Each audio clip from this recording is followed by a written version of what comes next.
On yesterday's video, Gary Ablott commented, "Can you please confirm if you guys are making videos about the Amazon coin pre-sale? A lot of videos out there pretending to be you guys to sucker people in." Well, Gary, if you're linked to a YouTube video that isn't on our official YouTube channel, it ain't us. Sadly, there are also some impersonator channels out there, but we're the real deal, baby. So be careful out there, folks, and also be careful in our comments because, yeah, there's plenty of scams there too. But anyway, it's Wednesday, and you know what that means. That's right, I'm your host Andrew, and this is Crypto Espresso, your teeny tiny daily shot of caffeinated crypto headlines. Big episode today, so I'll just get started. First up, Bitcoin plunged below $19,000 on Tuesday for the first time in 2 months, in a sudden and brutal correction. We've had days of sideways action for Bitcoin, which has failed to meaningfully stay above $20,000 since last Friday. Ether, which has been showing signs of strength as the merge approaches, has also receded in recent days. Crypto skeptic Peter Schiff rubbed salt in the wound by tweeting, "Markets rarely give investors much time to buy the bottom. Bitcoin has been trading near $20,000 for the past 12 days. More likely 20,000 will prove to be a false bottom, giving suckers plenty of time to climb aboard a sinking ship.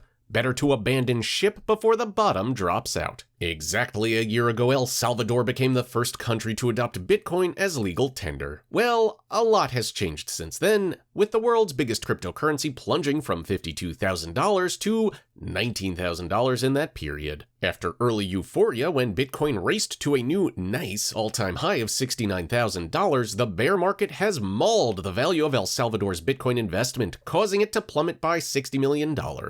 Gloomy market conditions have also delayed the launch of the country's so-called volcano bonds, and even more doom and gloom as reports also suggest that consumers rarely use Bitcoin as a payment method. This is further compounded by many businesses that just don't accept it. Despite all this negative news, though, there are some silver linings, with the government claiming its pro-crypto policies have cultivated investment and attracted blockchain firms. Interest in cryptocurrencies will continue to slow down in the second half of this year, and some businesses will go bust. That's according to KPMG. It's also predicted that coins lacking clear and strong value propositions will die out, adding, "That could actually be quite healthy from an ecosystem point of view, because it'll clear away some of the mess that was created in the euphoria of the bull market." KPMG said the crypto space experienced significant challenges over the first half of 2022, exacerbated by Russia's invasion of Ukraine. Despite the rough economic climate, it wasn't all doom and gloom in H1 though. Figures from KPMG show global investment in crypto and blockchain stood at $14.2 billion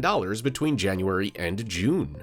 David Bowie's estate and OpenSea are teaming up to launch an NFT collection in his honor. The Bowie on the Blockchain collection aims to pay tribute to the Life on Mars singer, all while championing the work of 9 digital artists. What's more, 100% of the proceeds that Bowie's estate receives are going to be donated to the humanitarian organization CARE. But despite the fact that the collection aims to raise money for good causes, some of Bowie's fans are expressing staunch opposition to the sale. One claimed Bowie himself would be against the idea, and another added, "Don't do this. DB was ahead of his time on so many things, not just musically. The early days of the internet, etc. This isn't novel or new, not even interesting." And finally, since the economic climate is bad, here come the scammers. British officials have warned that more and more nefarious folks are taking advantage of the cost of living crisis to dupe unsuspecting consumers. The Financial Ombudsman Service has issued a scam alert after seeing a spike in fake investment schemes. Typically, victims are encouraged to buy crypto through a legitimate exchange, and after this, they're told to move the funds to what they're told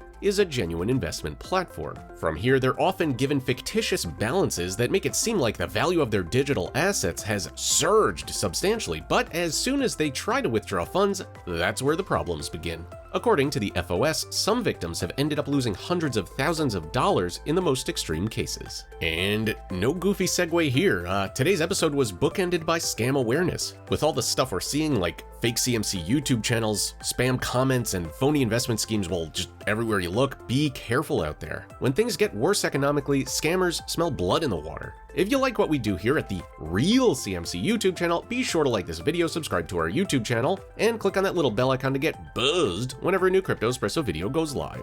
Do you have any tips to avoid scams? Do you have any stories to share? Just let us know in those comments below because I read them, and I'll shout the good ones out in our next video. Also, ask Alex in the description below to find out more more info on our headlines or crypto in general. Alex is a great resource for all things Web3 and the metaverse. And once again, I've been your host, Andrew. These have been your headlines, and stay safe out there, people. We'll see you tomorrow.